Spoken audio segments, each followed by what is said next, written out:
The European Parliament has adopted new rules laying down greater rights for bus and coach passengers. It took almost 2 years of difficult negotiations between the Parliament and the Member States to reach an agreement. Beidzot ir panākt būtiska vienošanās starp Eiropas Parlamentu, kas ir man aiz muguras, un Eiropas Padomi, kas sastāv no 27 transporta ministriem par ļoti būtisku likumdošanu. Tā ir direktīva par pasažieru tiesībām autobusos.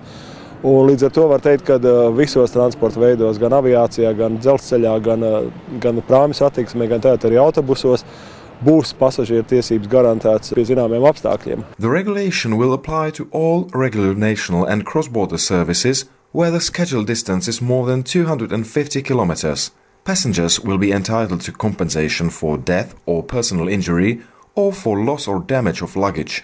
They also will be entitled to assistance in the event of an accident. If a bus or coach is overbooked or cancelled, passengers will be offered a choice of rerouting or a refund. In certain cases of delayed or cancelled journey, passengers will be entitled to assistance, meals or accommodation. Rights of disabled or reduced mobility passengers are also notably strengthened. Tas nozīmē to, ka pamattiesības būs attiecībā uz personām ar īpašām vajadzībām un personām ar invaliditāti iekļūt transporta līdzekļos bez papildus maksas. Viņiem tiks kompensēts arī, kas notiek ar viņu ekipējumu. Šajā gadījumā visbiežāk tie ir invalīdi ratiņi. Un šī likumdošanā stāsies spēkā relatīvi ātri.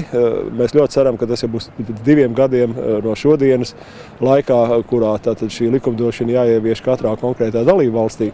Protams, tur var būt dažādi izņēmumi un pagarinājumi, bet es ļoti ceru, ka tādas valsts kā Latvija neizmanto šos maksimālos termiņus šīs likumdošanas ieviešanā.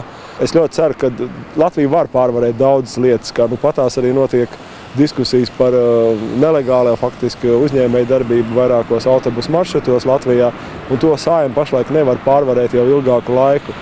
Un skaidrs, ka šādos faktiski nelicenzētos uzņēmēju darbības veidos mēs nevaram runāt par pasažieru tiesībām nemaz. Un pats svarīgākais varbūt ir tas, ka, protams, attālumi, kurš ir Eiropas likumdošana stājās spēkā, ir 250 km un garāki maršruti, bet savukārt tā būtiskā ziņa arī tas, ka to var darīt īsākos pārvadājumos. Tā kā es ļoti ceru, ka šis solis pasažieru tiesībās būs reāls arī ieguvums pasažieriem Latvijā.